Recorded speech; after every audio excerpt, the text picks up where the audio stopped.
So, hello, listeners. I'm here today with Mark Citadel, and we're going to be talking about the various differences between tradition, conservatism, and reaction.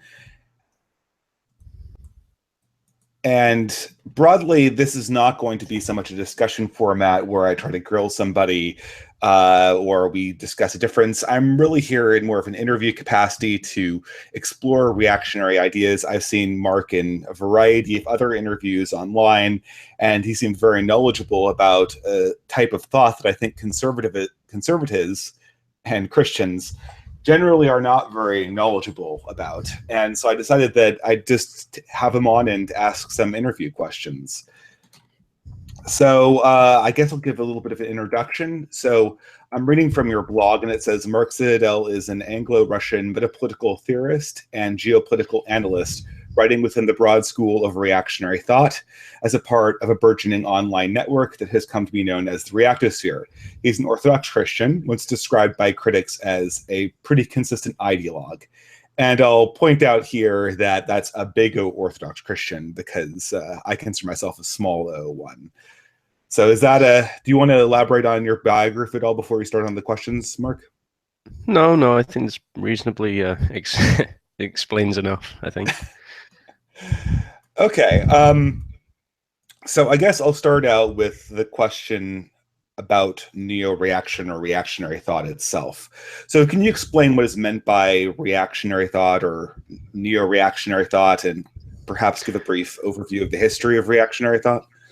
Sure. Well, the term reactionary comes from the French réactionnaire, which was used as a slur in the very early 1800s against opponents of the French Revolution and the Enlightenment, particularly against figures that are very well known in traditional Roman Catholic circles, figures such as Joseph de Maistre, Louis de Bonald, Francois René de Chateaubriand, various figures such as that. And it came to be adopted, as so many terms usually are, as a sort of a badge of honor. So it was originally meant as a kind of an insult, but it was adopted by later right figures who basically redeemed it and said proudly, "So we are reactionaries." I'm not entirely sure where the first use of the term conservative is, but it is definitely distinct. These two things were recognized as distinct even before the American tradition of conservatism arose. You can see differences in the strand of thought, and I often characterize them as being conservatives sort of see their duty, as the name suggests, to conserve the status quo, whereas a reactionary is somebody who wants to return to the status quo ante, what happened before the status quo. In the case of France, of course, the return to the ancien regime. And this presents a very different political philosophy, in that the reactionary is sort of grounded in a kind of a view of history which is, I guess you'd say, bifurcated in two. And he prefers and advocates for the first and original view of metapolitics and metaphysics, whereas the conservative is always in motion. He views things as being of their time. It's often said that when Gorbachev was bringing down the Soviet Union, the against him by the old hardline Soviet generals, that they were the conservatives of their time, and indeed they were. In every sense. I mean, they had grown up and had been integral figures of a system that was all they knew, and that system would be completely torn down, and indeed deeper than that, not just the Sovietism itself, but the very sort of notion of what Russia was, would be torn down by the end of the Cold War. And that was a revolution that they wished to oppose. And so they were the conservatives of their time, but of course they were communists. So you wouldn't class them as reactionaries. Reactionaries appeal to this older idea of tradition, which is the status quo ante. I mean, I think it's kind of deceptive how it's defined, because reaction seems to imply it's being defined relative to a progressive or a progression in society. And I think that in some sense, almost the exact opposite is true. It seems that the reactionary ideas see themselves as being more independent of any force of the age, essentially. Well, I mean, they're definitely in opposition to the force of the age, which is why this term doesn't really have an equivalent prior to it. I've often said that the reactionary is the traditionalist in motion, in that and when I say in motion, what I mean is that he has something to react against. The traditionalist doesn't have to react against anything because there's nothing that opposes tradition. Even opposing political forces all operate within the same basic traditional framework. Whereas the reactionary is dealing with people whose political dissent is entirely divorced from his way of thinking in a way that represents a fundamental break or involution from tradition, which was defined by early 20th century figures as being distinct from tradition. They made a distinction between tradition with a capital T and tradition with a lower t. Tradition with a sort of lowercase t is just any human practices that accrue over time, whereas this tradition with a capital T was really representative of that status quo ante, not limited, of course, to the regime of King Louis in France, but representative of basically all of human history from the Enlightenment back into the sort of primordial era. And so I think I've heard a little bit about De Maester and these people. Could you perhaps go a little bit further into some of the key things that they held to be true, or key criticisms they had of the revolution and subsequent political ideas? Yeah, well, I mean, most of it stems from opposing the Enlightenment view of human nature in a way that I think many conservatives would actually hold to today, that man is not this figure as described by Rousseau. He's not this person, sort of bountiful, beneficent human nature that enters into the social contract and is wonderful. And the only thing that is wrong with him is these poorly constructed institutions which tyrannize him and force him to do evil. Maistre completely deconstructs Rousseau in a book called Against Rousseau, which I recommend everyone read. Actually, for me, it may be my favorite of his works. He completely takes him to task, whereas somebody like Edmund Burke, I don't think Edmund Burke ever really tackled Rousseau's philosophy. He never did. I don't think he ever wrote anything deconstructing him. Which is so odd, because yeah. Burke, if I know quite a few Catholics that consider themselves thinkers. They all know Edmund Burke, and very few of them seem to be familiar with De Maistre. Well, that may just be simply be a symptom of the Anglo-American sphere and tradition. I think French Catholics would be quite familiar with Maistre's writing. There's always there is a bit of a dichotomy between continental philosophy and the philosophy of the Anglosphere world. But Maistre set up this. I would consider him really, as much as Burke would maybe considered. I think I've heard him called the godfather of conservatism. Maistre is the godfather of reaction, and Maistre is actually a little bit younger than Burke, and did cite Burke quite a bit in his books. He considers Burke to have been a good thinker, but he does diverge from him in many ways that sort of would define the reactionary position, which I think would come across as quite alien to particularly an American audience, and to some extent Canadian, Australian, and British audiences as well, because it is a very continental philosophy. In many ways, it would be better understood by Russians than it would be understood by Americans. Yes, I mean, or perhaps even modern Frenchmen. Yes, yeah. Well, France has both been the seat of revolutionary reactions since time immemorial, really. I mean, all the way up to the early part of the last century, there were explicitly monarchist, hierarchical, anti-secular forces and traditions. You can only have to look at Charles Maurras and Action Française, which was really the last proper expression of this. And of course, today you have the French Nouvelle Droite, or New Right, although I would actually say that they are quite a departure from the reactionary tradition, and sort of branch off into the how to describe it. I don't want to say sort of Nietzschean right, maybe the best way to describe it. Yeah, I've seen a little bit of sort of the Nietzschean element in people like Richard Spencer and other alt-right figures. So yeah, and that does come from that tradition of Alain de Benoist, Dominique Venner, Guillaume Faye. These are French thinkers who largely reject the the sort of explicitly reactionary politics, and while they have some ideas that are certainly taken from that tradition, they deviate in many other ways. And I think that Nietzsche acts as an influencer in that regard, as he really was throughout the last century on what we would today certainly term the right. Yeah, it's kind of odd because I think Nietzsche has been a major influence on both sides of the political spectrum. Oh, yes, yeah, indeed. And, in some sense, insofar as the modern sort of reactionary movement understands Nietzsche, it's sort of, I think, a more suited opponent for a progressivism that really descends itself from Michel Foucault and stuff like that, who also were deep into Nietzsche. So it's interesting, but I don't want to sort of derail us. Perhaps we could go on a little bit about more of de Maistre's ideas. I remember you mentioned something about basic beliefs, and yeah. I don't know if you want to continue to elaborate before we sort of trace the historical thread to our own time, I guess. But we want to pause a little bit further on the French reactionaries.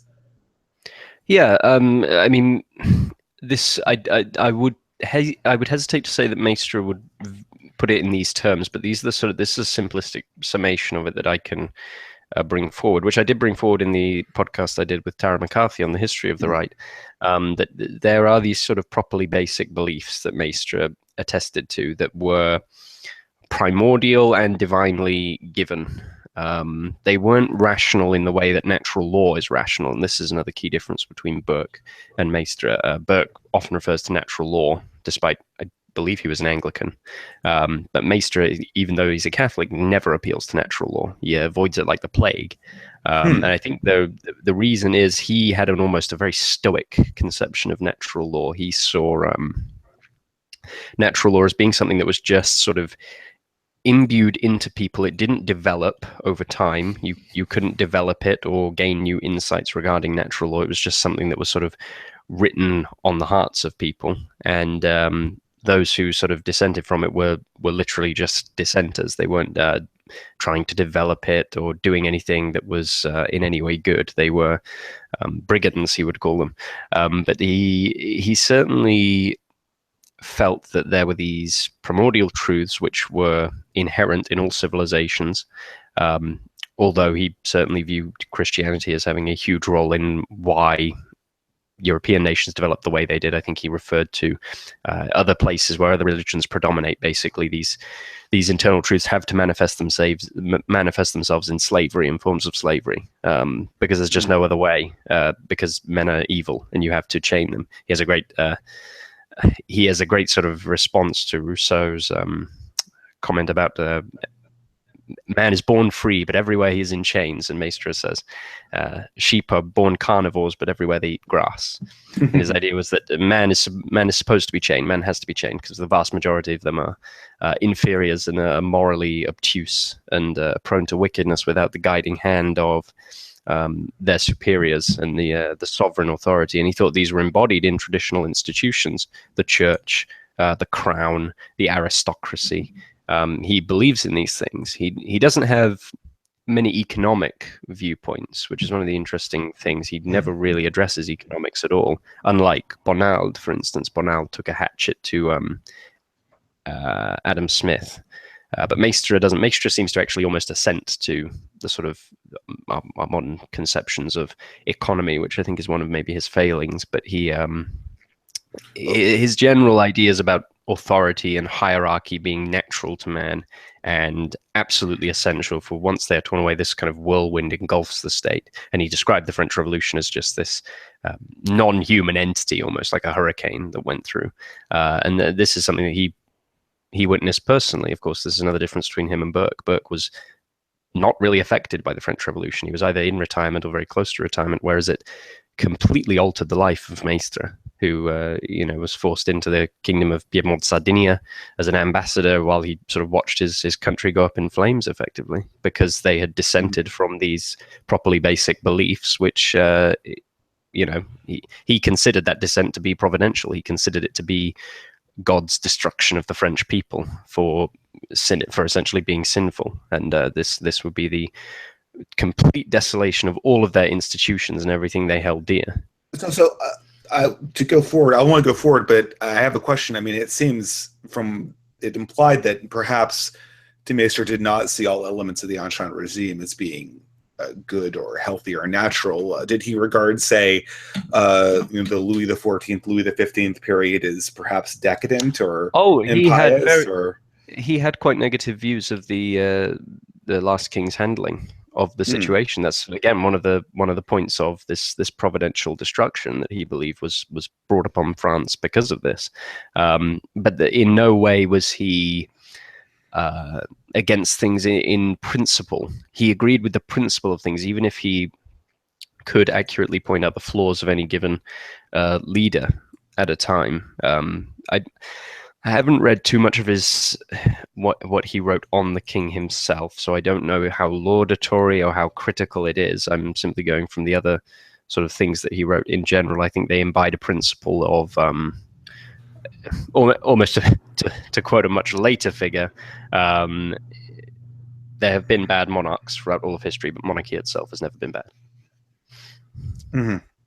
Yeah, I mean, I think this is an interesting idea, but let's just, before I start sort of not really pushing back, but asking sort of questions that are occurring to me now, I guess how does this idea sort of progress forward through time, right? Because I think, I hear a lot about, is reactionists sleep for hundreds of years until the 20th century, or are there additional thinkers that sort of develop it? No, there are thinkers, of course. The 1800s. I mean, this happens right at the tail end of the 1700s. But the 1800s are less about thinking and more about war in Europe, really, because it's this sort of Napoleonic era. It's the era of Metternich, as they say. Metternich is the military sort of embodiment of reaction, in that he's trying to cage and end this revolutionary sort of fervor that is being spread with Napoleon. Now, of course, Napoleon himself was sort of almost an imperial figure. He doesn't really embody the ideals of somebody like Robespierre, for example. But still, with him was coming this philosophy of republicanism.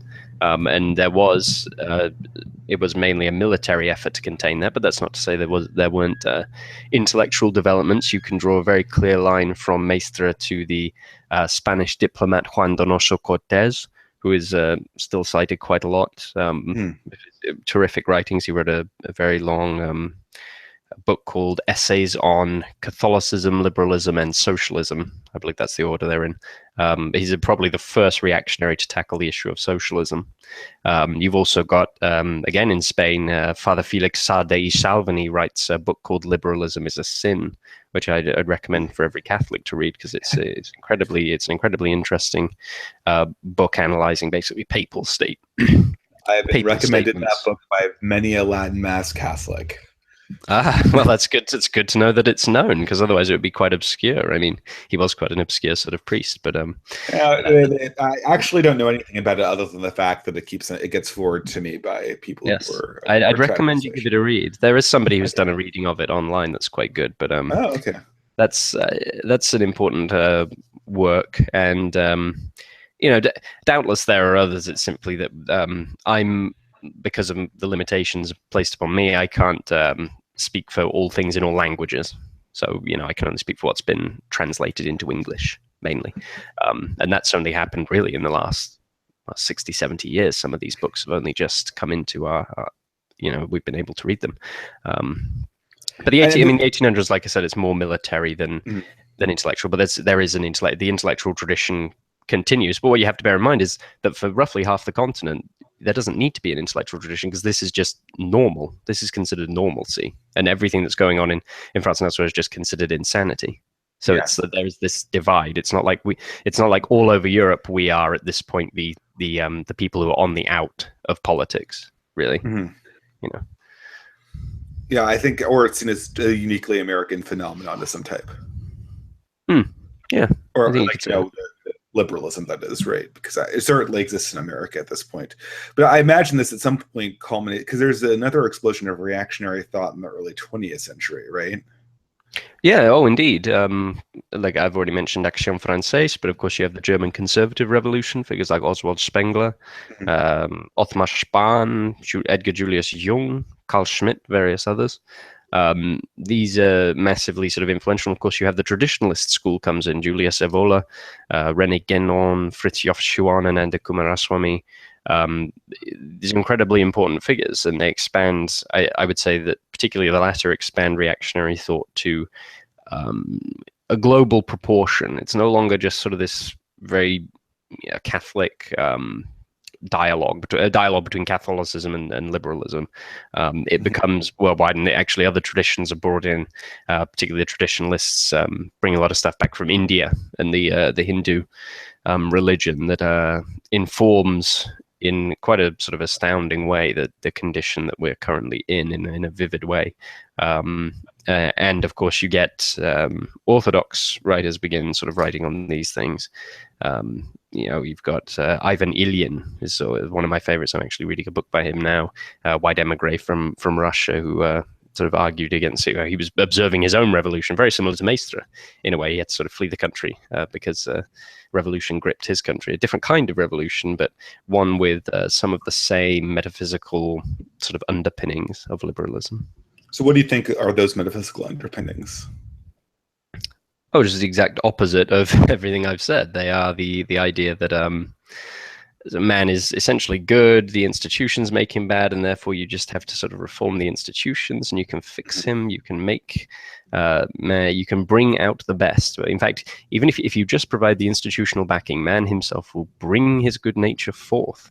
And of course, this is bound up in secularism, it's bound up in anti-clericalism, the idea of separation of church and state, just the explosion of atheism and disbelief, rationalism. That's another key point. It's viewing everything on a rational basis, not simply the superficial things in life. You find that rationalism... Rationality has to be something that sort of runs astride the world as opposed to being a specific tool used for particular applications. Yes. Yeah, well, indeed. And Maistre actually said...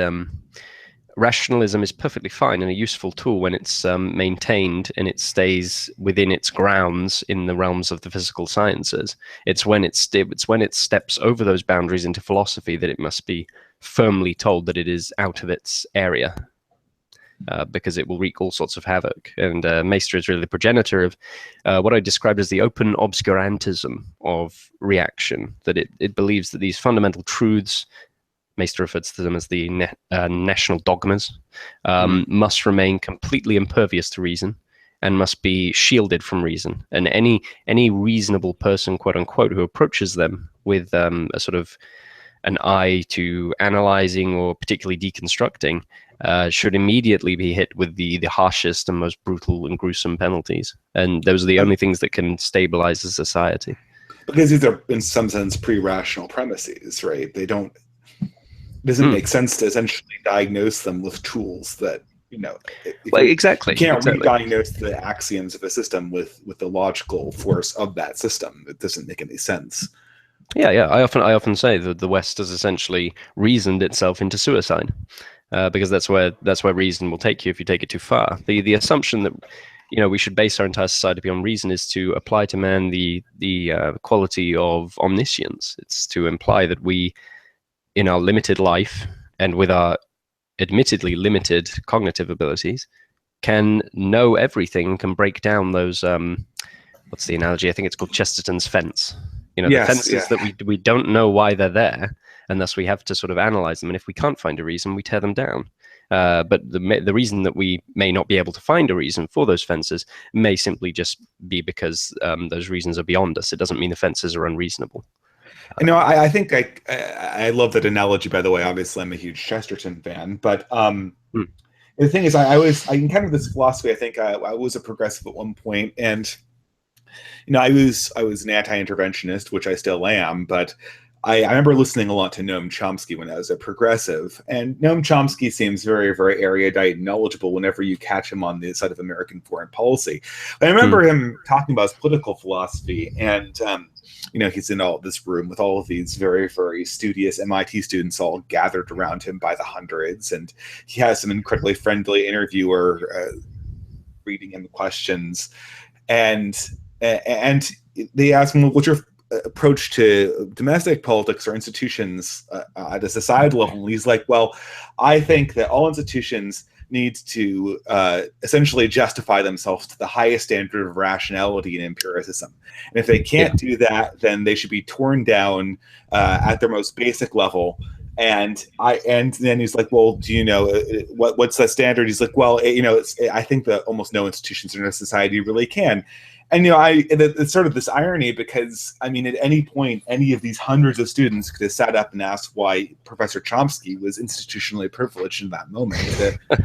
But they don't, or they just sit there and, oh my God, tell us more. The whole structure of the system is essentially organized around a teacher sitting at the head of this gigantic MIT auditorium, preaching about why the system shouldn't even be there to support him saying that. Well, liberalism completely relies on cognitive dissonance. It completely relies on having 1,000,001 contradictions. It's why often people call it satanic, because of course Satan is referred to as the father of lies. Satan can say one thing and also say another, and they can be both said at the same time, even if they're contradictory. But Chomsky, I mean, that view is not radical. That has been the sort of normal Western view for, well, in the post-Enlightenment era. That is what sort of the milquetoast liberal believes. If an institution cannot be justified, then usually, I mean, it's usually secretly oppressing somebody. It's usually a form of secret tyranny, and therefore, we have to challenge it and bring it to its knees. I think that I really want to. I don't know if you have a lot to say about this topic, but I'm really interested in seeing how these ideas, how we could use them, or to understand the rise and fall of post-war Buckleyite conservatism, because to me that's sort of the reigning ideology in a lot of groups. And the question is Buckleyite conservatism something that is a force in and of itself, some kind of position that could be used to govern, or is it sort of like the rearguard action of essentially the Noam Chomsky idea that you have to just put this question to institutions and tear them down if they can't justify themselves? Well, I mean, Buckleyite conservatism is I would say really the post-paleo conservatism of America. And you're right, it does retain, I'd say, dominance, although how secure that dominance is today, of course, regarding the last election, is very questionable. But Buckley does it form a rearguard action do you mean like a rearguard action, like conservatism is essentially a rearguard action of liberalism, that it basically conserves its gains? Yeah, this has been the observation. You can elaborate on that thesis, but I've heard this coming from reactionary thought quite a bit. And yes. I mean, it seems, if this criticism was made, I think 20 years ago, a lot of people who are probably, I'd say, like more moderate, I'm not moderate. I hate that term, moderate. But a lot of people who I think would be in my circle in terms of religion, right? Small orthodox, but don't take us too far to the right. A lot of us would think that would be ridiculous. It would have been fusionism all the way. What are you talking about? We got to fight the good fight. But now I think that this idea that conservatism is just the rearguard action of liberalism, or even the rearguard action of progressivism, of even farther left-wing forces, is now suddenly incredibly compelling. Well, indeed. I mean, Buckley, I think, once described himself as a happy warrior. I'd maybe refer to him as a happy traitor. I mean, as much as someone in the American tradition can be called that, of course, because Buckley is working within an American framework within which reactionary thought simply is just not present at all. It doesn't have a history. Because America is a revolutionary state. So its conservatives from the earliest conception would be what we call today, and I'm starting to really loathe this term, classical liberal. And I think many conservatives actually even define themselves as such. If you press them on it, they say, I'm a classical liberal. What do you think that they might even say something like, the progressives aren't real liberals. I've heard that a lot, but what do you think this classical, it's supposed to evoke Burke, right? In a way, but I don't think Burke described himself as a classical liberal. Burke was steeped in the English tradition, which is a weird tradition relative to Europe. It's very odd. I mean, England, and I speak as somebody with a considerable amount of English blood, and I've grown up here and I know the culture pretty well, as much as England still has a culture. But it is very similar to Russia in a way, in that it is in Europe, but it is not really of Europe, or rather, it's of Europe, but it's not really in Europe. And as such, its thinking has always been kind of marginal to Europe. No European country really had the political setup that England did. And I think that influences Burke's thought, and Burke can only, although of course he's known for basically almost endorsing the American Revolution vis-a-vis the French Revolution, he really can't be understood outside of the particular English tradition. And I think he has to be seen as, he's not the father of American conservatism. His thought is different from that. He believed in an established monarchy and an established church. And I think he would have been much happier if Washington had put a crown on his head and declared a Church of America. He would have loved that. But that's not what happened. I think American, what you've seen regarding this rearguard action is, and this is, of course, I think a modern observation. I don't think earlier observations of this are as full in their analysis, mainly because I think we've been given the chance to analyze it that previous generations hadn't. But conservatism, certainly it conserves the fights of yesteryear that it lost. So conservatives way back when fought, for the issue of absolute states' rights in America, for example. The position that states really should get to govern their own affairs, and that the government certainly should not come in and dictate what private citizens do in states. And yet today's conservatives are defenders of the Civil Rights Act in America, which completely undermines that. And they will call you all manner of horrible names if you disagree with that, even if you're sort of a crackpot libertarian and disagree with it on those grounds. So conservatives, like I said, they grow up and want to conserve the status quo that they grow up with. And that is, it's not the status quo ante, and it always changes. So today's conservatives will condemn yesterday's conservatives, or they'll ignore their faults. For instance, take Russell Kirk, right? I think you mentioned in your email Kirk. Kirk was basically a counter-Semite. You can look at his comments regarding neoconservative. Well, can you clarify what counter-Semite means? I use counter-Semite to distinguish it from anti-Semite. Use anti-Semite to describe people who have a sort of abstract anti-Jewish notion, usually based on racial or sort of ethnic pure, the kind of stuff that came out of Germany in the 30s, for example. I use counter-Semitism to describe anti-Jewish sentiment that is more anecdotal. So something from lived experience. And Kirk's main criticism of neoconservatives in his mind was that their real loyalty was to Israel, and that they were constantly basically duping America into doing Israel's bidding, even when it was not in the interests of the American people. Actually, a neoconservative called Midge Decter attacked Kirk, saying that his line about them sort of being loyal to Israel was a bloody outrage, quote, a piece of anti-Semitism by Kirk that impugns the loyalty of neoconservatives. He said that people like my husband and me put the interests of Israel before the interests of the United States, that we have a dual loyalty. And then she goes on to say, it's this notion of a Christian civilization. You have to be part of it, or you're not really fit to conserve anything. That's an old line, and it's very ignorant. So, I mean, even by today's standards, of course, nobody ever mentions this about Kirk, but Kirk did not. Yeah, I never heard it myself. Yeah, Kirk was very Christian. He was very devoted. And in fact, in his writing on Burke, there's a good reason to suspect Kirk actually did believe in establishing a church. Kirk believed that Christianity should be an established religion in the United States. It seems that he was arguing for that.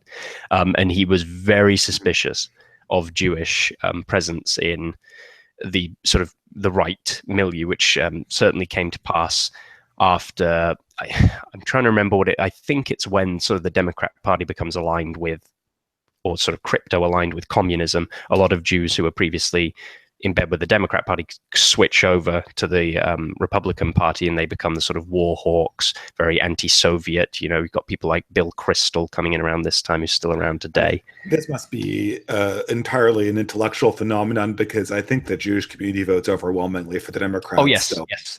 That has been the case throughout. I do mean intellectual Jews, and these are usually non-practicing Jews, so they're not religious Jews. They're just they're secular.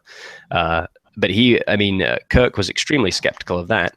But then, of course, Buckley, who I think proclaimed himself sort of the biggest disciple of Kirk, he is the one who actually excommunicated the John Birch Society for its supposed anti-Semitism and its conspiracy theories surrounding communist plots in the US. Mm-hmm.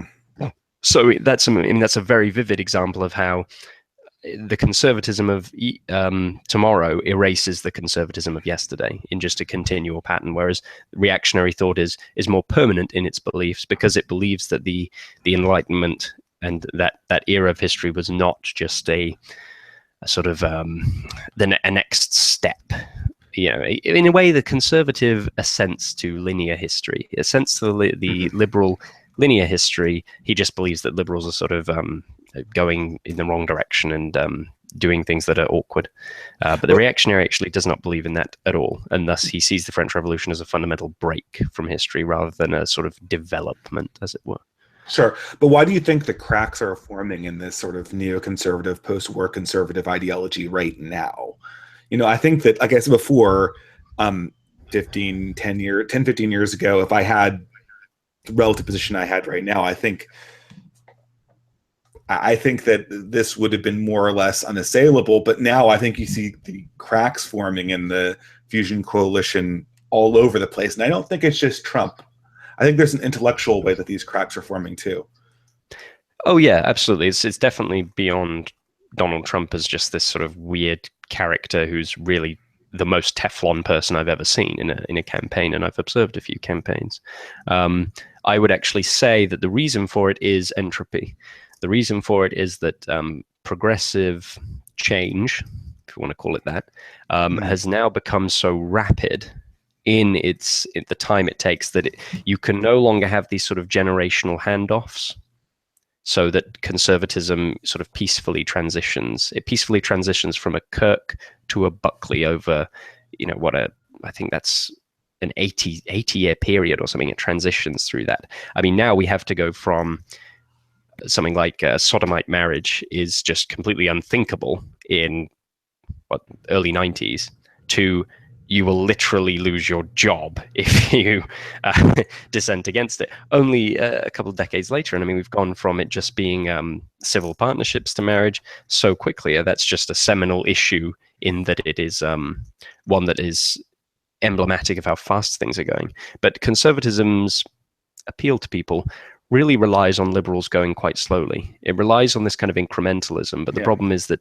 liberalism has an entropy to it that it increasingly speeds up. The velocity increases as the change continues, which is why you end up with situations like the Mizzou University incident, where black youths are demanding their lily white 100% liberal deans leave and step down because they're guilty of institutional racism, when these people are probably the most institutionally anti-racist people you could find. These guys can't hand money to them fast enough, right? I mean, Exactly. You've seen the Evergreen College thing, which is it's a college that's about 30 miles south of here. It's like a hyper liberal. I call it sort of like it's like the hippie Bob Jones University. Modern American universities weren't liberal enough, so they create Evergreen. But they demand all of the teachers who are white get off of campus. One of them dissents, and then there's this huge outrage. And you hear the letters from the deans and the chancellors. They're pleading with these students to essentially cease their protest. They're offering them money and programs and everything. It's like they're begging these people to take their money, and it's still not good enough. It's still, it's hard to see what can even be how it's hard to see how it could accelerate faster in some sense. Yeah. Oh, indeed. I think that liberalism is this kind of moving shadow, and it casts a penumbra. And as long as conservatism can stay within the penumbra, as long as the penumbra is moving slowly enough, they're fine. And I think a majority of people who are naturally right-leaning will be suckered in by conservatism and will want to, fight that good fight and be a happy warrior. But when the penumbra moves so fast that the conservative is almost uncovered for the the spineless figure he is, I think, that is represented in today's National Review so well, then people begin to break off from him. They begin to look for other solutions because conservatism is not offering a proper opposition. And I think even Kirk presages this. He says that conservatism is never more admirable than when it accepts change that it disapproves with good grace for the sake of a general condition. People are fine with that if that takes place over a generation, because they don't see, they're not really affected by it. It comes in, the big change sort of comes in at the end of their life, and then they're dead by the time it's fully sort of implemented. Whereas now it's happening so fast that people are not happy with those who are going to accept changes that are extremely destructive with good grace, especially something like a mass migration, for example, which is why I think Donald Trump completely overthrew the establishment in the last election. Well, I think that, and you say it's the speed of the change, but I also think that there are one or two bright lines that just couldn't be crossed by progressivism that were recently crossed. And maybe this could have been, well, I think gay marriage is one of them. I think it's too foundational to Orthodox religions to have it be essentially colonized the way it is by the progressive movement and then used as a weapon against Orthodox religions. I mean, I guess you could argue that Orthodox religions just need to be, the next iteration of the status quo would be now conservative religions exist as, pariah faiths underground. But I think that, I don't think that was going to happen. I think what progressives tried to do with gay marriage was a big, bright line. I also think that, when it comes to deplatforming conservatives, there's just no way that you can dignify, when it comes to Charles Murray, who sort of I guess he sort of dabbled with some ideas that were popular among people who are broadly reactionary. But other than that, he's more or less your standard issue. He's moderate, moderate conservative. Moderate. He's completely moderate apart from the bell curve. That's but I mean, he has to essentially beg for the right to speak at a university where students want him, where he has a right to speak by the rules of the university. And a university that takes tax money that he pays.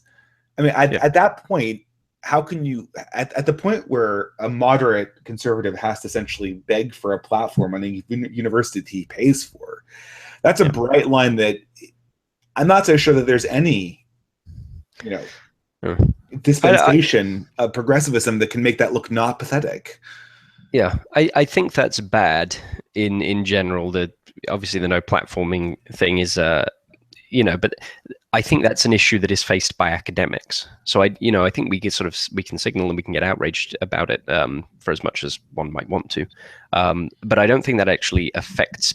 I really think the thing that is, if you want to point to something that's amplified rather than simply just pointing to the speed of it, I would say it's migration, because I think that's the only thing that has a very tangible, immediate impact on people and makes them quite afraid. The gay marriage thing, I mean, I don't think you can point to sort of American Christians being just so wedded to the idea, the purity of marriage, because of course you had no-fault divorce come in. And I think many commentators are right to say that was the destruction of marriage, really. Yeah. Ultimately, that's when the numbers began to completely collapse. And nobody opposed it. In fact, many evangelical groups in particular just sort of changed their ecclesiology on it to accommodate it, and nobody cared. And also, you do point out correctly that there were incidences of people being, I would say, I would use the language persecuted for not kowtowing to this. We've heard of florists and bakeries, but these are kind of isolated, weird cases, usually of vindictive people who go looking for a lawsuit. And yes, they're horrible. I don't like seeing them either. But again, I think that's quite these people drive past numerous gay bakeries and gay florists to find the people that are these little grandmothers in the hinterlands of these large urban areas that that they know might actually resist them. They're testing. They're literally going through the countryside shooting. Destroying the unrouted units in the culture war. I mean, Yeah, I know. migration is the problem that it pulls out the brake entirely, right? Because once that occurs, you don't have any power to.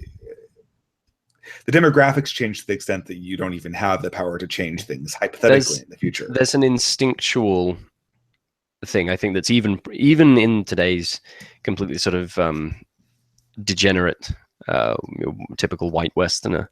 There's something genetic almost which sort of sends up an alarm bell ringing that says you are not going to do well as a minority. And the thing is, I mean, Richard Spencer is correct to say being a minority is bad.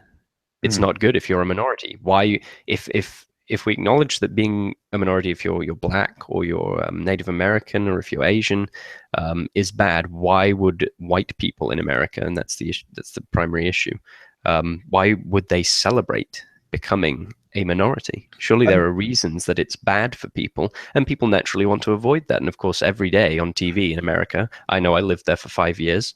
mhm. Every day on TV, there's another person saying, look how demographics are changing. Demographics are destiny. The GOP particularly needs to change its platform, or it will never win another election because minorities just won't vote for it. I mean, there's quite a sinister undertone to that, and I think even if you don't live in an area with high migration, maybe you don't live in a big city, maybe you don't live in the deep south or these border states that are being flooded with Central Americans, I think that you have an inner sense that there is something quite sinister going on, if not for you, for your children and grandchildren. And I think that's the issue that really animated people in the last election. Well, certainly. I think it's one thing. It always surprised me that progressives they're so shocked that conservatives are against these demographic patterns when they spend half their time gloating about it. But there's also another bright line here that was crossed with the fact that I think the narrative always was that assimilation would take care of this problem. But I think it's become manifestly obvious that we don't teach assimilation at any level of school. So I'm Mm. wondering, and you have someone like me who would be a standard fusion conservative at another age, and you're like, well, we don't teach it. Was this ever part of the dispensation that was being promised, that these people would assimilate into becoming essentially, like Yeah. previous generations of Americans? I mean, even if you're completely not racially conscious at all, and you want to go down the route of, I think, what goes by the moniker of the alt-light, and say that Mm-hmm. it's really all about culture. It's really, even that doesn't work because it relies on the magic dirt theory, that people come to places and they'll just magically become like you just because they're on the same dirt. And it's not the case. If you want a stark example of this, just look at Europe. The people who are coming to Europe from sub-Saharan Africa, from the Middle East, and from North Africa, they are not becoming the next Bachs and Beethovens. These are becoming the rapists of thousands of British girls in Rotherham. They're becoming the gropers on the Cologne subway. They're becoming the bombers at the Belgian airport. This is the generation that we're raising up. And if you think that there is less of a cultural break and less of a distinction between America and white Anglo-descended Americans and the people who occupy Central and South America, who are the main immigrants who are coming. I mean, the black population of America, actually, contrary to popular belief, has held pretty steady for 100 years. It hasn't really grown. They usually kill too many of their children for it to grow. But the Hispanics, then I recommend you go and look at some of the things that go on in these Hispanic countries, some of the gruesome murders that take place that are just incomparable to anything that you see in America. I watched a video on Live Leak of a prison riot in Brazil. And I'm sure you've seen footage of prison riots before in places like America, where there's Sure. sort of shankings and things. In this Brazilian prison riot, where the guards had to retreat to the outer towers, and looking, and you still have film of it, it's like something from ISIS. They carve people's heads off. They cut a guy's chest open to pull his internal organs out, and actually one of them started biting into his heart. These Hispanic countries, to a greater or lesser extent, are very influenced by their pre-Spanish legacy, which was as different as you're going to find to a modern waspish life in America. So I have no. Well, I guess the thing is, I have been racial skeptic myself. I'm notably agnostic on the subject of race realism, but I tend to think that the mutability of races is actually an indication that religion can form them as much as them forming religions. But I think it can change them, absolutely. I mean, I think that there's a legitimate case to be made that Africans, for example, in Africa, are much better off living under Christianity than they are under Islam, because Christian Africans don't go in and cut out their daughters' clitorises, for example. Mm-hmm. You need something to almost mediate the genetic sort of impulses of certain peoples, and Christianity can actually do that for more brutal souls out there. But I certainly, although I definitely think that the racial question is something that is urgent, but also it's ensconced within a whole broad range of issues. I definitely would not recommend people focus on it entirely, because then they end up with this narrative. Might be able to decide. I mean, that could be part of the problem, but I think that it's possible. Yeah. I mean, I mainly focus on issues of political theory. I've dabbled in some gender stuff as well, simply because I think a lot of the racial stuff is about hard science, which I'm not qualified in. So I leave that to people like Steve Saylor and the other people over in the sort of HBD sphere to talk about that, because it's an empirical science, a lot of that stuff. Well, to move on to other topics, then, I guess, sure. I mean, so do you think that basically what explains the popularity is sort of the neoconservative models? And do you think it's just cowardice? Is that why they're so popular in sort of contemporary Orthodox small? No, I think that I don't think there's any sort of weird explanation of their popularity. They're of the time. They're of the moment. They are the conservative. They were, at least. I do think they're fading now, but they were the conservatism that was right for that period and that age. Right being the operative word. It was the conservatism of the Cold War. I honestly don't think the conservatism of the Bush years was any different to the conservatism of the Cold War.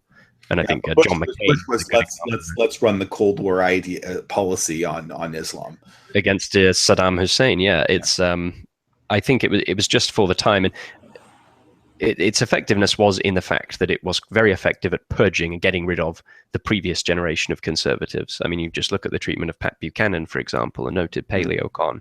He was completely sort of purged out of acceptable conservative publications and thought. Because his ideas simply became out of date, and that's the story of conservatism. If you don't move on, if you don't eventually kowtow to liberalism, you will be denounced by people who call themselves conservatives as being, a throwback, medievalist, an extremist, etc. And they will use all the sort of liberal insults that they once made fun of against you. I mean, that's becoming apparent right now, right? You've got, I mean, of course, yes. All of these. What was it? Was it David? There's a particular Christian. I'm going on my soapbox now.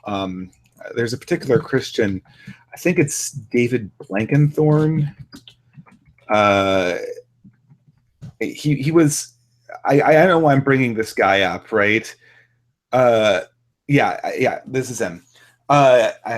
He was this huge proponent of same-sex marriage. Or he's opponent of same-sex marriage all throughout the 2000s, the 2005s, and I want to be charitable to this person, but I absolutely despise him. He was one of the people arguing in the Supreme Court against gay marriage. He was one of the people, who I think was the Defense of Marriage Act. He was a big proponent of that. And then in 2012, he decides, gay marriage is great. Let's do it. And he goes on this tour where he just denounces all of his former colleagues, all of the conservative Christians who are... Is this Michael Corrin? It's not Michael Corrin you're talking about, is it? Because it sounds exactly like him.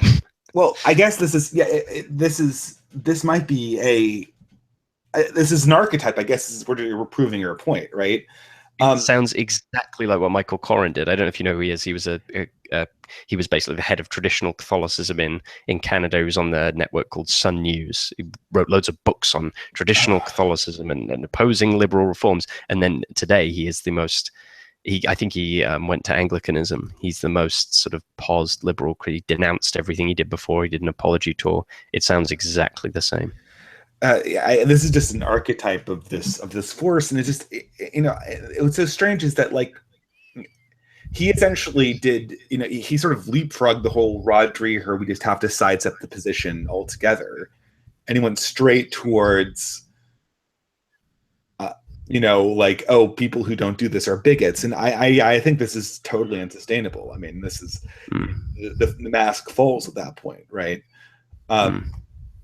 So I guess we're moving on sort of the questions of the contemporary age, which is what do people do about this? I think people are sort of asking what comes next, and I guess I'm thinking that there might be answers in sort of older reactionary thought for a lot of people who find themselves in positions where they're looking at Corrins and Blankenthorns and asking themselves what the hell happened. Well, increasingly, like I said, this velocity is not going to slow down, and so I think conservatism just becomes increasingly untenable for any serious person to hold. I think you actually have to grab onto something solid if you want to oppose liberalism. And the only solid thing, really, to my mind, is reaction. I don't think you can go and look for illiberal ideologies such as National Socialism or communism and grip onto those and say, this is how I will oppose liberalism. I think those things are dead. But reaction, even though it's been sort of forgotten, it never dies because it's perennial. It was around for so long that it's within everybody, I think. Nicolas Gomez Davia, who was a Colombian reactionary thinker, a terrific thinker, represented sort of, I think, a high Colombian tradition before Colombia became the hellhole that it is today. It's just sort of drug-run, horrific place. I think, well, actually, I'd say back then, Latin American countries were much more European in their type. I think they've completely degenerated today, and drugs have a large part to do with that. Certainly. But he said that the reactionary viewpoint and the traditions that he holds, they're like these sort of sacred shades on eternal hills, I think was his poetic expression, in that they're never destroyed. They're simply waiting to be picked up again. They're simply sort of lost and are waiting to be found, almost like the mystery of the Grail. They never die because they are inherent to who we are. And this goes back to Maistre's thought. He didn't think that he completely dissented from the idea of a social contract. He believed that civilization was a sort of divine gift, and that it was within all people to naturally and organically form these kinds of societies. And that's the thing. Everything we see around us today is artificially upheld. If it all went to shit tomorrow, if it all just collapsed in on itself, what kind of society do we think would emerge? Would it be a nice, pleasant parliamentary democracy? I don't think so. I think that we would see the return to traditional forms because these are just normal. They're normal for human beings, and they're considered normal still in many other parts of the world today. Now, in some sense, you could look at reaction as sort of being the concept that there is sort of a collective soul of the Western man that reasserts itself. Or by contrast, there's sort of a sort of a bill or imperfection that continuously needs to be confronted. And even technology cannot completely obscure that, I suppose. No. Technology is just a mask. Mencius Moldbug of the neo-reaction, the progenitor of neo-reaction, which we mentioned earlier, famously said that technology masks social decay, which would otherwise be obvious. And I think that is the case in our modern era. In fact, probably the reason that there was such an upsurge of right-wing thought in the early part of the last century was that you had the very strong progressive change, but technology had not yet caught up enough to distract people from it. Whereas today, there are just distractions everywhere.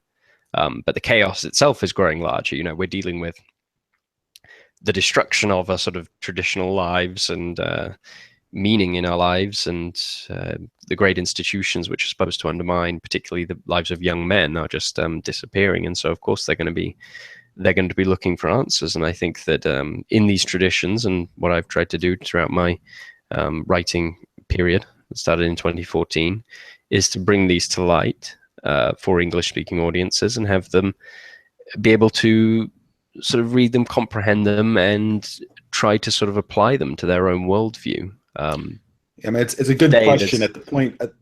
Yeah, sorry, go ahead. I was just going to say, at the end of the Oh, day, there's no guarantee in a way. These things, they can be found again, but they can only be found if there's somebody there to find them. And the thing exactly. today, particularly with regard to Europe, is that the people themselves are dying. It's not just their culture's dying, it's that the people are actually literally demographically dying out. And once they're gone, you can't recover anything of that. And I think even you go back to the writings of Oswald Spengler, he predicted that it was the end basically for Western civilization. He said that it had entered its sort of winter. It's the winter of civilization, and it was basically going to be erased. And interestingly enough, he predicted that it would be picked up by Russia. He actually predicted the Soviet Union's eventual collapse. He predicted Russia would return to roots that were older than the 1500s and would actually sort of envelop Europe, which is interesting because Spengler is regarded by many to be a sort of an anti-Christian figure on the right. He famously sort of associated Christianity with Bolshevism, but that's actually not, it's not really accurate, because Spengler was a huge fan of the works of Dostoevsky. And in Dostoevsky's sort of the Christianity that he represents in his books, Spengler actually said that the next 1,000 years will belong to the Christianity of Dostoevsky, which is Orthodox, which is small or Orthodox Christianity. Yeah, indeed, but I don't think it was even particular to Eastern Orthodoxy, sort of as a dogma. I don't think that's what he was referring to. He was I think when I meant small or Orthodox, I meant orthodoxy of just the nice. Oh yes, yeah. What I think he was referring to was he was seeing in it a sort of the same Christian spirit that had underlined the Ghibelline Middle Ages, that sort of era, and he saw that as heroic, and he saw that as actually the real destiny of Russia, which I think was remarkably perceptive on his part for that era, because so many would return. They thought that the Soviet Union was basically the end of Russia. Well, but Russia isn't. I mean, Russia, I appreciate its culture and it is part of Christendom, but it's not really the West. It's not. Oh no, no, not at all. No. I mean, the West starts at Germany and Austria, as far as I'm concerned. And I mean, if Russia subsumes that, then essentially we've said that in some part, a significant compartment of Western civilization has eternally died. Well, yes, but that's what Spengler predicted. Spengler did not think there was any return. He did not think there was any going back, because he saw things in terms of cyclical development, and he thought that Western civilization had achieved its apex, and it was now heading into a deep, deep decline. And he did think that it was going to die out. I don't know if he would have predicted that it was going to be under the same kind of threats that it is today, because it was very hard to predict back then the immigration question. I mean, that must have seemed absurd to people in the 1920s. The idea that European countries would just allow massive flows of people from North Africa practicing Islam into their countries. But I mean, that is what is happening today, and I think that's what Western Europe is going to be swamped with, because Western Europe is so spiritually and culturally weak, and the people who are coming in are, in relative terms, though we wouldn't want to say absolutes, they are spiritually and culturally quite strong, and the strong do what they want, and the weak suffer what they must. Yes, as the famous Greek proverb goes. But I mean, that's the question. Once Silicon Valley and the Euro institutions, the welfare state Euro institutions collapse out from under Western man, exactly how much life exists in that void, I guess, right? Yeah, I mean, the aim of my sort of work has been to try and preserve what you can, because I do think there are still people who hold a traditional outlook out there, or are capable of holding it. They are a minority, of course. I do hold René Guinon's principle that this is only going to be for a very select few. It's only for a select few people who have the spiritual aptitude to really perceive the problems of the modern world and revolt against it, as Evola wrote. But for those people, I think that they can actually carry what is valuable about their heritage and history and culture into the future. And those that can't, will just disappear. They will just disappear from history. And we have a long record of cultures and peoples simply disappearing from the record books. It does happen, and we'd be No, foolish to think that it cannot happen today to modern nations in the West. It is already happening. it absolutely can happen. But I think And at that point, conservatism is doing nothing to stop it. yeah, that's for sure. I mean, I think this is the thing. I think me as being someone, I recognize that personality-wise, I'm a natural, a Buckleyite conservative. I recognize that about my personality, but it's just too obvious. It's just I think I realize my own cognitive flaws, and it's just the reality of the world we live in. It's strong enough to overcome those cognitive flaws. Just like you'd have to be an idiot to not see this. But let me pose a question to you. I guess we're getting into our future, sort of our view towards the future at this stage.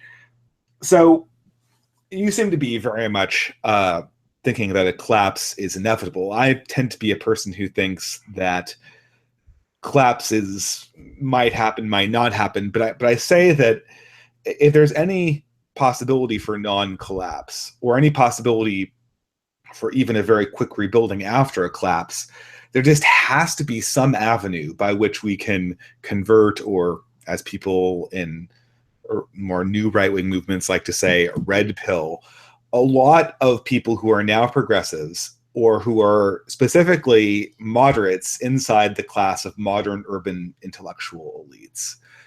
And specifically of the Generation X variety, or older millennials like myself. Well, and I'm wondering if you think that's possible. On to target. What? Generation Z is the one to target.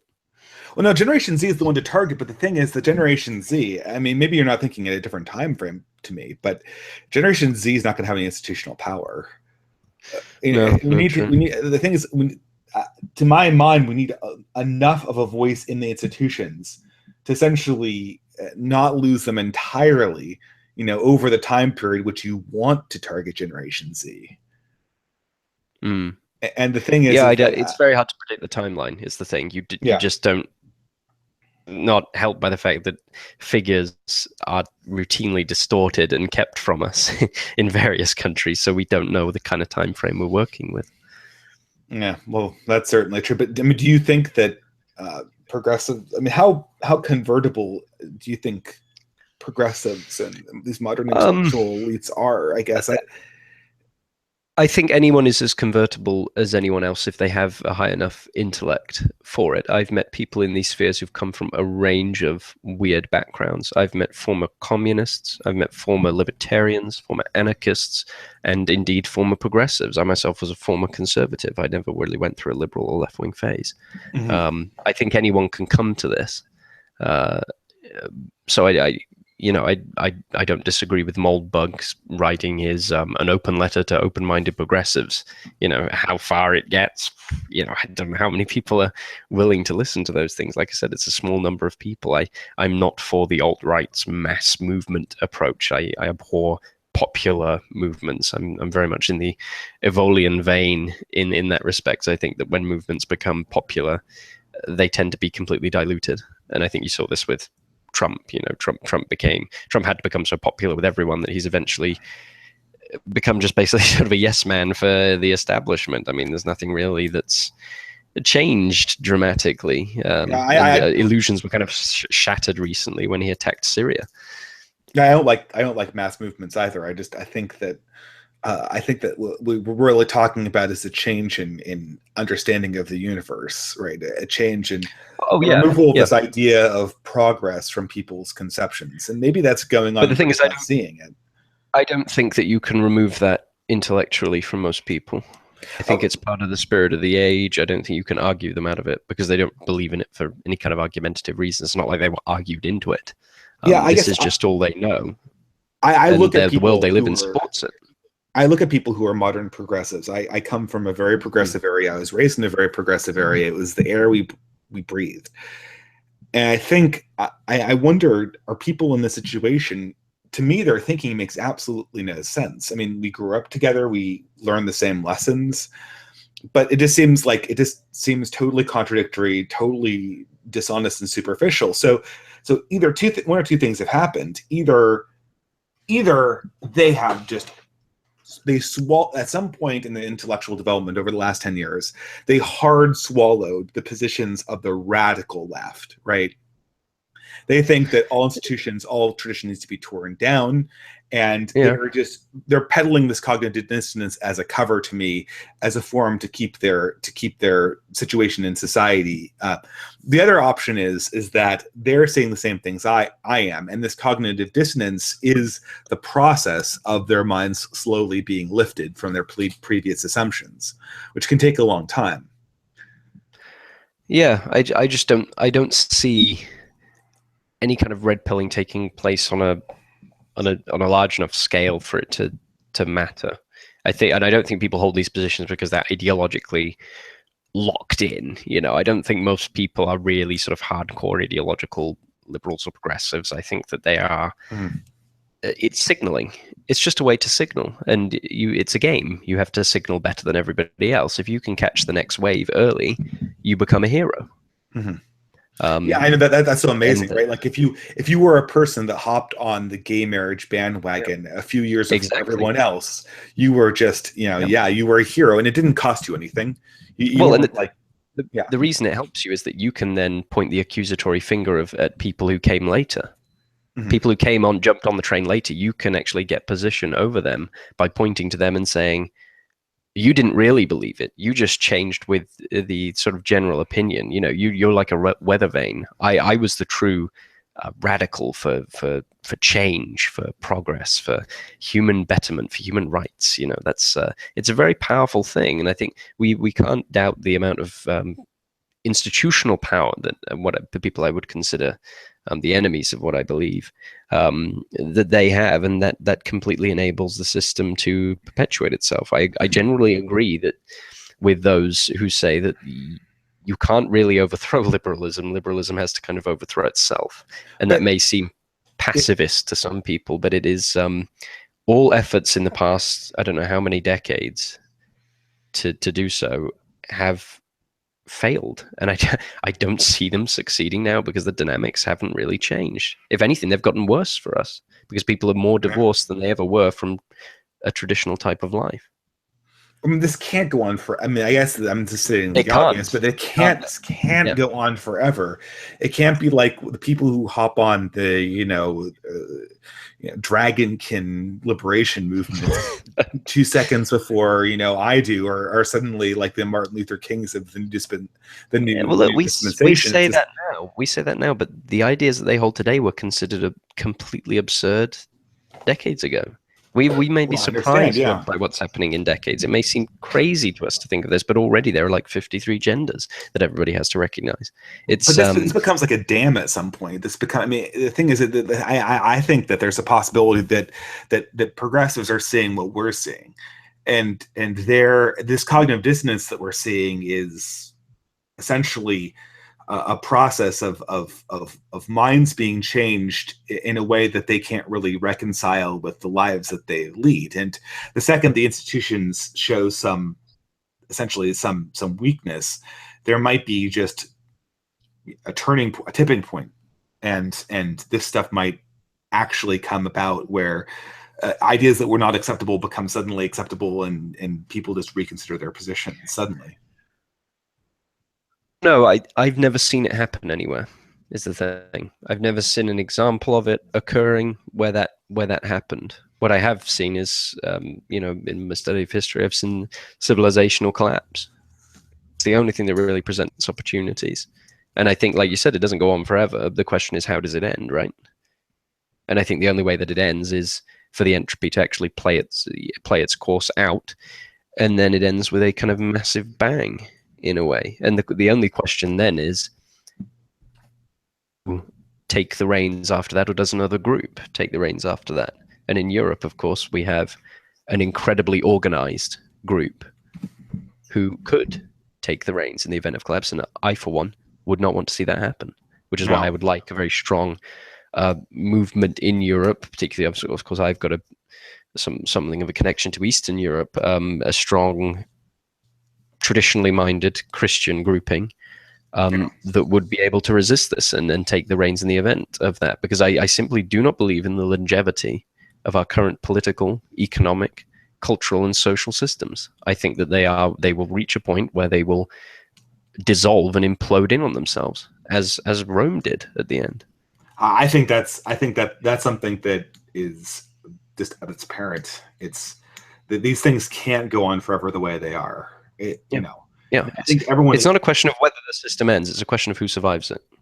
It's also a question. I think that's too, which is hard. When, yeah, well, when it's a question of would it benefit us to have it sooner, where we are less outnumbered in Europe, or later where we've had a chance to really sort of reap the benefits of what I think is another sort of a renaissance in literature and thought, and bringing intellectually credible people over to our side. You know, this is kind of trade-off. How do you think the process of bringing intellectually honest people over to a more traditionalist point of view can be accomplished the best, I suppose? What do you think is necessary for that to happen? Well, I mean, all you can do is write on the subject, provide commentary on it, and try to propagate that good commentary where you can, and hope that you catch people's ear who are as disenchanted with the present state of affairs as you are. I don't think you go out and participate in elections. I just find that to be absurd. I think that that's a complete waste of time, people doing that. I think that particularly in Europe, I don't know if America's really learned this lesson yet, but in Europe, that's been essentially what the right has done since the post-World War II era, and it's been nothing but a shambolic disaster. Beyond just writing, I think you have to actually practice it in your own life. You've got to look for a way that you can practice a traditional life and can gather people around you who wish to practice life in that way, and form what I've argued for in a number of articles is a Christian form of what Germans call the Parallelgesellschaft, or parallel society, that Muslims have in Europe. Muslims have created this very ingenious system where they live alongside European institutions, but they're not of them. So they don't absorb the majority of their children. Their children are educated in the way that a Muslim should be. And they are their own distinct community, and they have their power. Christians don't do that, because Christians are still operating under the delusion that they have institutional power when they don't. And I would like to, one of my key missions is to wake them the hell up to this fact. And get them to begin organizing like the detested outcast outsiders that they are, rather than continuing to kowtow to people who absolutely hate their guts and want to see them exterminated. Mm-hmm. I mean, one possible thing you said, writing about this, arguing about this, might be the way to convert people. But I think that the radical movement of the left might present some opportunities that are totally different than opportunities available to the right. Now, I'm not the right person to pursue this, but in the wake of the radical leftward shift of the progressive movement, they're forced to jettison elements of Western culture, cultural artifacts, thinkers, because they're racist, sexist, of course, yeah. And so you have entire art forms that may at some point in time be essentially abandoned by progressives, and could be taken up, revivified, and restored by people who are still waiting in the wings of a dormant Western civilization. And this could be potentially a cultural avenue to show what we've lost, to inspire people to change their perspectives on the world. Perhaps. I mean, that's the case. I think you can connect people through old culture that they would like to defend. I do think that the thing is that progressives continually do things which are strategically quite stupid, such as taking down the Confederate memorials, for example, which will no doubt galvanize white Southern people to even more to the kind of racial issues that Richard Spencer raises. When really doing it doesn't really even achieve anything. It's completely symbolic. It's not a material victory for liberalism. So I don't know, but they do these things because it's not a rational sort of conspiracy on their part. It's an occult motivator that they have to act upon. They've got to tear these statues down, But for me, at least, as I said, I would like to appeal to a minority, a small group of people. Always quality over quantity, and only a small number of people will be able to understand these ideas. But for the rest, my aim would be, and this may sound somewhat cynical, would be simply to break them from their commitment, their absolute commitment, their indoctrination into liberal ideals and values. I love and thrive on the disenchantment with democracy. When people say, "Oh, democracy's broken, all the political parties are the same, I'm not represented, I'm not voting," I absolutely adore when that happens, because it means people are breaking out of an illusion that the establishment wants to create around them. Now, that doesn't mean those people are going out and saying, re-establish absolute monarchy. Of course they're not. But they enter a territory of simple apathy and neutrality. And people like that are very easy to maneuver in crisis situations to your side. They're very easy to persuade. It's easier to persuade somebody who's completely neutral and disenchanted and disaffected than it is a hardcore zealot. And I think that we need to exploit the current crises of Western civilization to bring liberalism into the same kind of disrepute it was held in the 1920s. But then, of course, we need to, on the back of what I think is going to be a larger general crisis than occurred during that period in Europe, we need to not make the mistakes of the 1930s. We need to very carefully analyze what happened in the 1930s and recognize that there were two potential paths. There was the path represented by organizations like Action Française, Austria's Fatherland Front, Romania's Legion of the Archangel Michael, and then there was the path represented by Adolf Hitler and the Nietzschean eugenicist type, very quite progressively minded rightism, if you want to call it that, but it was this very weird concoction. It was almost the twin brother of Bolshevism in a way, and we want to target that first route rather than that second route, because it's not enough to have just sort of a material understanding of what's going on. It has to be a spiritual awakening. It has to be a complete renovation, as Genon called for, and for that requires people to guide. That requires people to teach, to form the sword, and to forge the sword of the next great men of history, in Carlyle's words. And that's really what I'd aim to do in Europe. And the people who will furnish their ranks, as it were, will not largely be people we've convinced with arguments and careful debate. They'll simply be the disaffected who need food, shelter, and clothing, and a reason to live. This is what happened in Lebanon. I advise people to look at Lebanon after the Israeli invasion and look at actually what happened there, and how a group like Hezbollah mainly got what they wanted and got political power not through violence, but through simply providing people things that the collapsed government was no longer providing for them, because those people were neutral. They were neutral, and they were looking for somewhere to go. And that's the majority of people throughout human history. It's just a question of who has the reins. It's not who's being dragged along behind.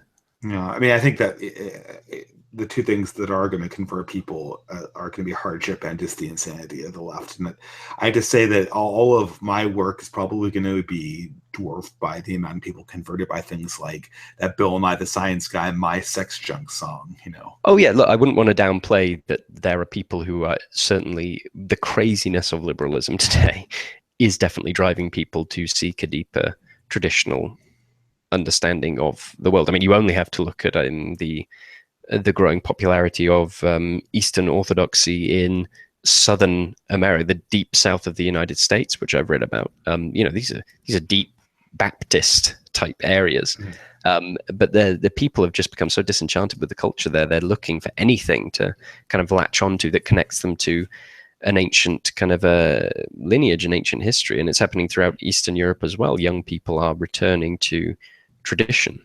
They are curious about these things because liberalism is ultimately empty. And I do think that Generation Z does present opportunities for us, and we'd be foolish to pass them up.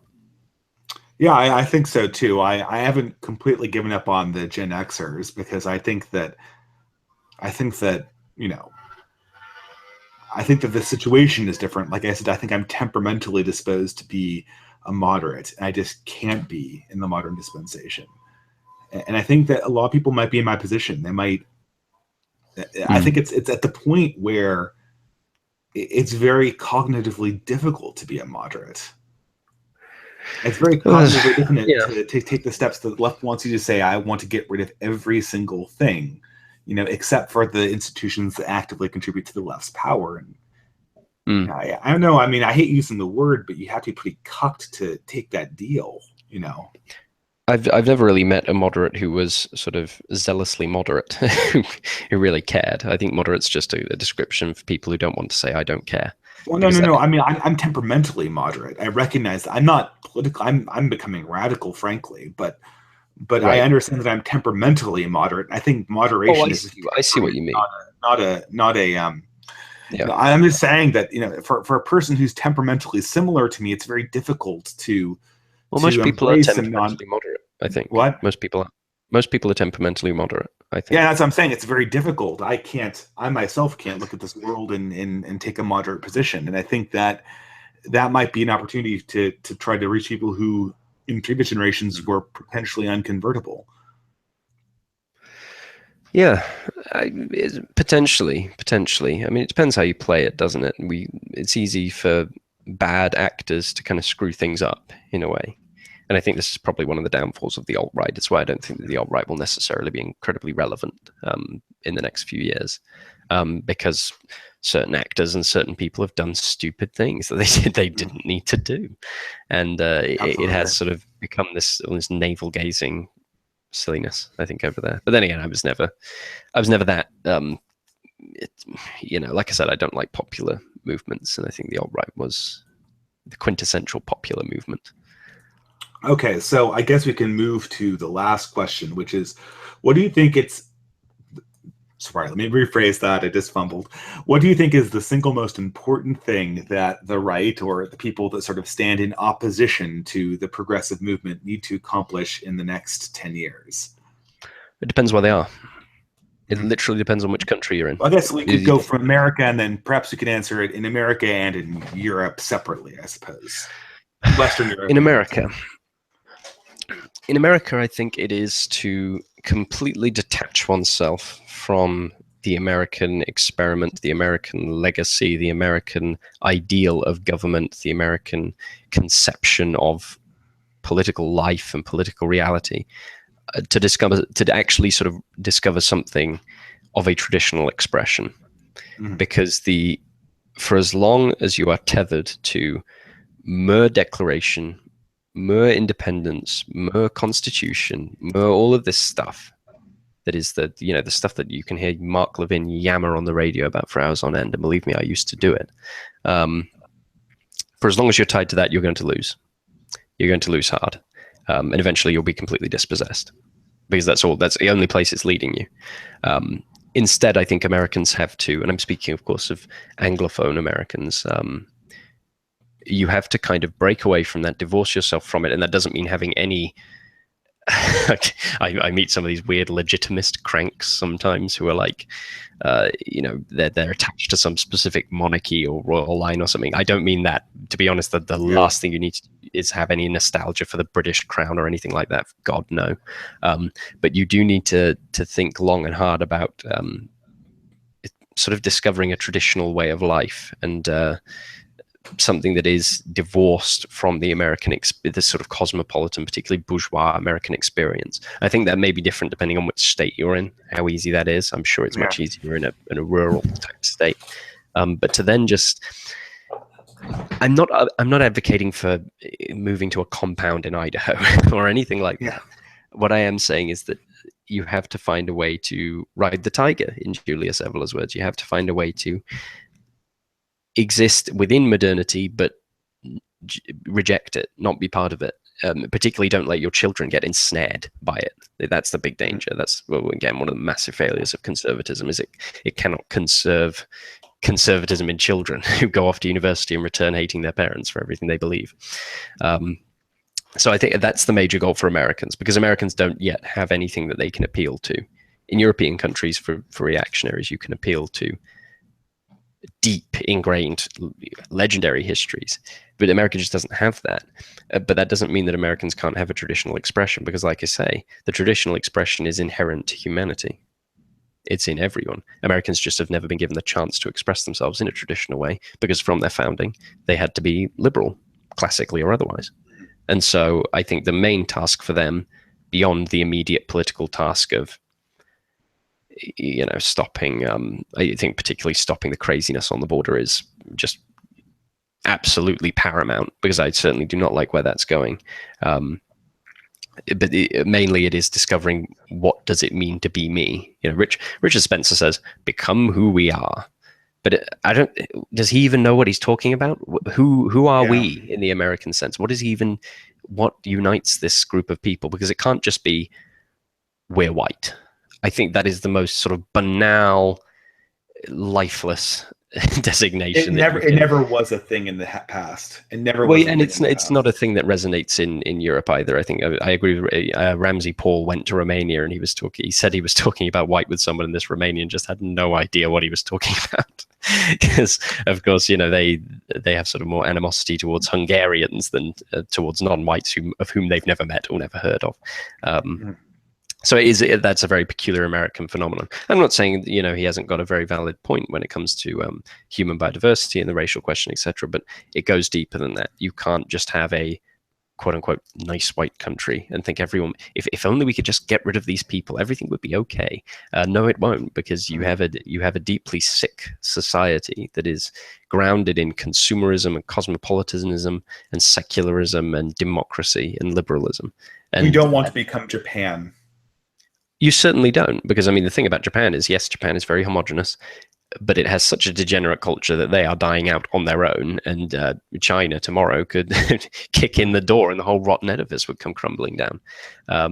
This is what I mean. America has to sort of settle on a traditional expression of itself, and it has to cleave to that, and that's the only thing that's going to preserve the people there long term and satisfy the needs that they have. In Europe, of course, we face a very different situation, because we do have these traditions that we do have to return to and have to call upon, but our enemies quote unquote are far more dangerous, because they're more organized, and I think they're culturally stronger than the ones that American Anglophones face. It is becoming quite sinister, the situation in Europe. I just always come back to Rotherham. I always come back to the number of girls being systematically raped by these people in that city, and how nobody really reacted to it. How it was, it wasn't even the cover-up. It was just the fact that when it was revealed, there was no, there wasn't even a hashtag campaign, for crying out loud. There wasn't even a tint your Facebook profile pic thing about it. Why do you think Cologne had so much of a higher reaction? Because it all happened in one night, and it was Rotherham. It was reported, most of this. It was kind of this ongoing thing that had been going on for a long time, so it was kind of like uncovered. Whereas Cologne, it was something that happened in the moment, and crap, this is happening right now. You think it's also a class thing? Rotherham was mostly lower class women, right? Oh, that may have had something to do with it, but I tend to think class distinctions in today's world are actually overemphasized in some of these analyses. And I don't know if Cologne did have a huge impact. I think maybe we overrate that, to be honest. Relatively, it was more impact than the bombs, at least. Yeah. But the thing is that it was also quite unique as well. The bombings just every day there's like a bombing or a stabbing or a truck running over somebody nowadays. But yeah, that's what we face, and I think in Europe it has to be. We've got the tradition. We know what we need to return to, or we know the basic elements. There may need to be some concocting that goes on, but we need to sort of return to those traditions, understand them, feel in a way, and have an understanding of ourselves that is very similar to our ancestors. And I don't use that in the very parochial sense of ancestors, but this properly basic beliefs that were held by people that resulted in this inner domination. We have to recapture that to be able to overcome the perils of the modern age, and then it has to be acted upon at the right time and in the right place. And like I said, in Eastern Europe, I think that Christians, in particular the Eastern Orthodox, certainly need to begin to realize that they are going to be under existential threat, if not from liberalism, which is coming in, then later on from Islam. And they have to be ready for it. I've advocated for the formation of effectively an Orthodox version of Hezbollah, Komatu Theu, which would be to advocate for Orthodox interests against outsiders, and to provide, in the same way that after in Russia, when Ivan the Terrible, when his reign was over and you basically entered this chaotic period of the false Dimitris, the church became basically the one unifying institution of Russia. Without the church, it definitely would have broken up into 1,000,001 little states. But we need something like that again. I don't think the churches are healthy enough to do it themselves, because I think every church, even the Orthodox churches, which were famed by Bloomberg for quote unquote staying in the dark ages, they're a little sleepy. And everything is corrupted in the modern age. I think it has to come from an extra ecclesial organization, and I would like to at least lay the framework for such an organization being formed in those countries. I think it's necessary. Well, I think that perhaps such an organization might not even be wrong in the United States. I mean, you seem to think, I think you think that it's a little bit, America does have identity in it. It just doesn't, it's perhaps not as historically elegant as it is in Europe, but I think that people need to start thinking about developing institutions that channel that identity. And I think we need institutions that are separate from the current dominating institutions. And that's very difficult, because if you set up anything, the dominating institutions will want to know what you're doing and will try to get themselves involved. Yes. And that's the very dangerous thing. We can't have nice things. We can't have nice things, indeed. No, that's the number one rule of progressivism, is you can't let conservatives have nice things, right? Yeah, but I mean, at the end, people have to get out of the conservative mindset of, oh, we can just compromise with these people. Oh, the graceful thing for a conservative is to accept the change, even if he disagrees with it. No, realize that you're actually in a war. Realize that the ultimate end of this war will be your death. From the top, from the liberal intelligentsia, of just massive apocalyptic self-destruction that they want to pour out upon themselves, because ultimately they hate themselves. But again, after that, from stronger cultures, united cultures that always compete. Cultures always compete. Well, no, not competing in the sense, that's the wrong word. Cultures are always in a kind of evolutionary struggle. And if you show two strong cultures can exist side by side, but if you have a strong culture and a weak culture, watch out, because the strong culture will eat your culture alive. And I think that we can see, if you want a lesson in that, go and look at how Islam spread across the southern Mediterranean. And those places were simply not shored up enough in their culture, in their political institutions, and they completely got ridden over. They were replaced. Completely replaced. In more ways than one, they were completely replaced. The Copts are a testament, almost like a gravestone to that Alexandrian legacy in Egypt, and it's gone. It's basically gone. I mean, I don't want that to happen anywhere else. As a religious practitioner, I can't remember an Easter or a Christmas where in our prayers of the faithful, we didn't have to pray for a major terrorist attack against the Copts or another Eastern Christian variety. Like clockwork, every Christmas, every Easter.